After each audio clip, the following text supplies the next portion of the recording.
Bem-vindo a todos, vamos falar um pouco sobre a endometriose. Eu sei que o foco desse canal é o ciclo básico, mas nesse vídeo a gente vai abordar um pouco sobre os sintomas, tratamento e diagnóstico da endometriose.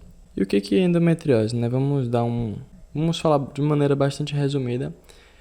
Como você consegue ver aí na imagem, é a implantação de tecido endometrial em outras regiões que não dentro do útero. Então, pode estar nos ovários, na parede externa do útero, nas tubas uterinas ou até mesmo em outros órgãos distantes, como o pulmão, cérebro e diversas partes do corpo. E isso pode ter diferentes origens. Pode ser por uma implantação a partir de uma menstruação retrógrada, então a menstruação fez o caminho inverso e implantou esse tecido endometrial em outra região, como no ovário, seja por um transporte através dos vasos sanguíneos e linfáticos, seja por uma diferenciação do tecido do peritônio, então o tecido do peritônio se diferenciou em tecido endometrial, que gerou a implantação desses tecidos. Quando a gente pensa em sintomas, então, para simplificar, fala-se sobre os 6Ds. Se você for estudar pelo material da Sanar, por exemplo, você vai ver que fala sobre os 6Ds.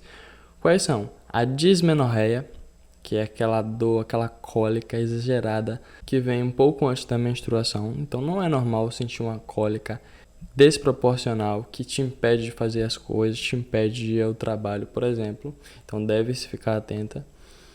A dispareunia. E o que é isso? Dispareunia é a dor exagerada na hora da relação sexual. Geralmente, quando o cisto se implanta em uma região do fundo do saco de Douglas, também chamado de escavação reto-uterina, nessa região posterior ao útero, esses cistos na hora da relação sexual podem ser comprimidos e gerar dor. Pequenos traumas, pequenas compressões podem gerar essa dor exagerada que a gente vê. Também há a dor pélvica crônica, então aquela paciente que chega sentindo dor na região da pelve há mais de 6 meses, que a gente vai caracterizar como crônica, também está presente muitas vezes. Também por efeitos parecidos da dispareunia, a disuria, discresia cística. O que é disuria? É aquela dor na hora de urinar, também devido à proximidade com a região da bexiga urinária. E a discresia, que ocorre na dor na hora de defecar. Aqui o reto também é próximo da região do útero. E por fim, a dificuldade de engravidar. Vamos ver aqui nessa imagem que muitas vezes o tecido endometrial pode se implantar nas tubas uterinas, impedindo esse transporte do ovócito para a região que ele precisa estar. E isso pode gerar uma dificuldade de engravidar, uma infertilidade.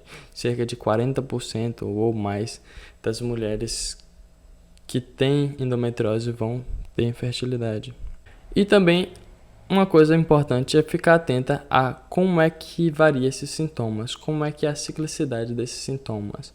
Por exemplo, em alguns casos mais difíceis de se analisar, como uma implantação endometrial em uma região distante dos órgãos genitais, como por exemplo no pulmão, um caso que eu acabei pesquisando.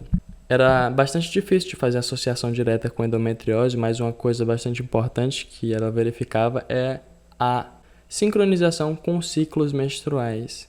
Diferentes períodos do ciclo menstrual, ela sentia dor e a presença de massas naquela região que variavam com o ciclo menstrual. Então, uma coisa bastante importante, pode ligar um alerta na cabeça do examinador.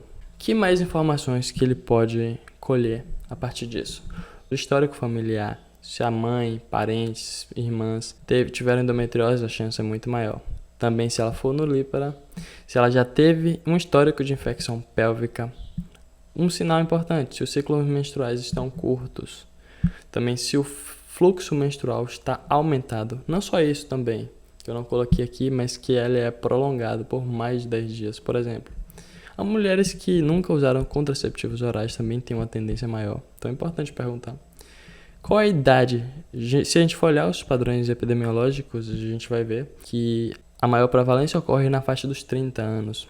Como é que varia a dor? Então, observar essa ciclicidade com relação aos ciclos menstruais também é importante. E mulheres de raça branca e asiática são mais afetadas quando a gente olha o perfil epidemiológico. São informações que também são importantes, que ajudam de forma cumulativa para estabelecer o diagnóstico. A partir daí, a gente lança o exame físico. E os achados podem ser variáveis, até porque em caso de implantação extrauterina, a gente tem diferentes achados. Mas e nesses casos clássicos, que ele se implanta no útero, naquelas regiões próximas? Bom, a mobilização do colo uterino, ela vai sentir uma dor exagerada. A sensibilidade também vai estar aumentada. E o examinador pode perceber massas palpáveis naquela região.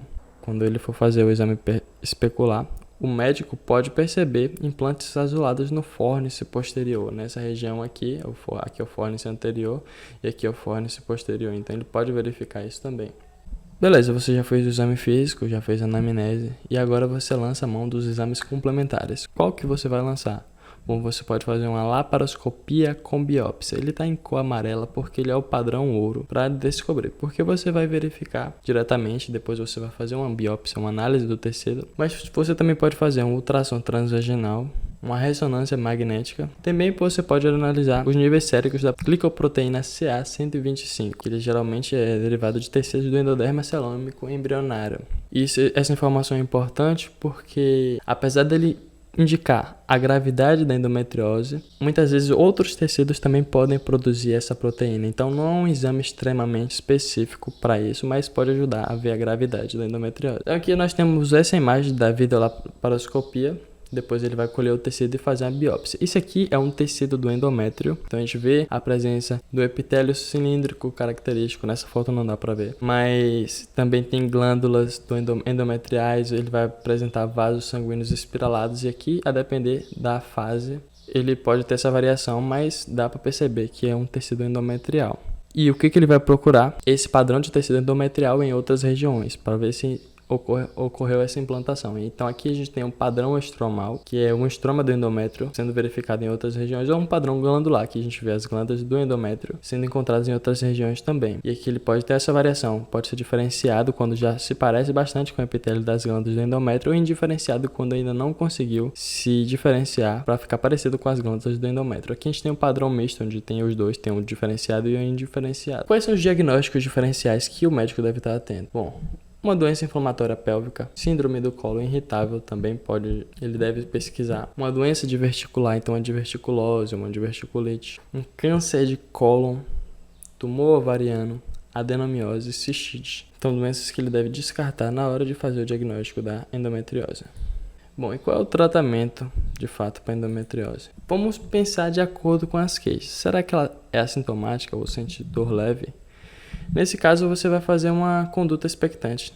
Você vai observar, não medicamentosa. Então, como ela não sente dor ou a dor é muito leve, evita-se essa intervenção logo de cara. Se ela tem infertilidade, ela quer engravidar, você pode propor duas situações, ou uma cirurgia para remover os tecidos, os implantes endometriais, ou uma fertilização in vitro. Isso, a ordem com que você vai fazer, se você vai fazer primeiro a fertilização in vitro ou a cirurgia pode variar, para que ela possa engravidar. E se a dor for moderada ou for muito forte, o que a gente vai fazer? Aí você pode lançar mão de um tratamento medicamentoso ou cirúrgico, caso o medicamentoso não resolva. Você pode usar analgésicos simples para diminuir a dor, anti-inflamatórios não esteroidais para inibir a COX, então inibir a produção de prostaglandinas e assim você diminui a dor, diminui a inflamação. Até porque, se você for olhar, o tecido endometrial implantado ele vai produzir prostaglandinas, então vai gerar uma inflamação também.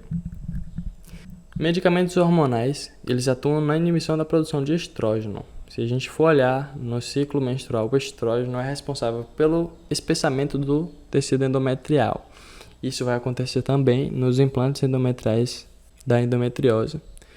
Então você tem que diminuir essa disponibilidade de estrógeno para que esses implantes endometriais não sejam estimulados. Você pode usar também um DIU que libera progesterona. Bom, por que ele libera a progesterona? Se você for lembrar de novo, na fisiologia do ciclo menstrual, o estrógeno vai estimular o espessamento do tecido e a progesterona vai estimular a diferenciação. Só que uma coisa importante também da progesterona e também do estrógeno é que eles atuam quando estão em níveis elevados, eles atuam inibindo a produção de GNRH, e essa inibição vai diminuir a produção de FSH e LH e, consequentemente, vai diminuir a produção de estrógeno e progesterona. Só que aqui, o que a gente não quer aqui é estrógeno. Então, se eu aumento o nível de progesterona, eu tenho essa inibição do GNRH e inibição da produção de estrógeno. Então, já é uma forma mais indireta de inibir o estrógeno. Eu também posso atuar diretamente com análogos do GNRH. O GNRH ele deve ser liberado de uma maneira específica, impulsos. Então, se você utiliza análogos do GNRH, você vai causar essa sensibilização dos receptores de GNRH, diminuindo depois a produção de estrógeno nas vias do feedback hormonal. Inibidores da aromatase também, porque lá nas células da granulosa do folículo, nós temos a aromatase que transforma a androstenediona em estrogênios. Então, se você não tem essa atuação da aromatase, você não tem a produção de estrogênios, que é o foco daqui. E tem anticoncepcionais orais, que também podem ter progesterona para gerar essa inibição do estrógeno. E uma cirurgia, vamos dizer que agora que o tratamento medicamentoso não foi suficiente. Então, ela vai ser indicada se os sintomas forem graves, incapacitantes ou muito agudo, se é uma distorção da anatomia da pelve, se ocorrer endometriomas e também se houve uma obstrução intestinal ou urinária. Então, o tratamento da cirurgia deve ser feito. A gente tem dois tipos de cirurgias principais, uma cirurgia mais conservadora que vai retirar, através do corte, da utilização de choques elétricos, que é a fulguração, ou a vaporização a laser dos implantes e a remoção das aderências. Muitas vezes o tecido pode grudar no outro, então essas microcorreções sem a retirada total do útero, mas você também pode fazer uma cirurgia definitiva, que é a remoção do útero e dos ovários, que é a histerectomia. Ela é indicada quando a cirurgia conservadora não for efetiva, em caso de doença grave e, claro, se a mulher não tem mais intenção de engravidar. Importante falar que jovens podem permanecer com os ovários para evitar a reposição hormonal, porque os ovários que são responsáveis por produzir os estrógenos. Mas há uma chance 6 vezes maior de ter a recorrência. Então é importante ficar de olho nesse aspecto. Essas aqui foram as referências que foram utilizadas para produzir essa aula e muito obrigado.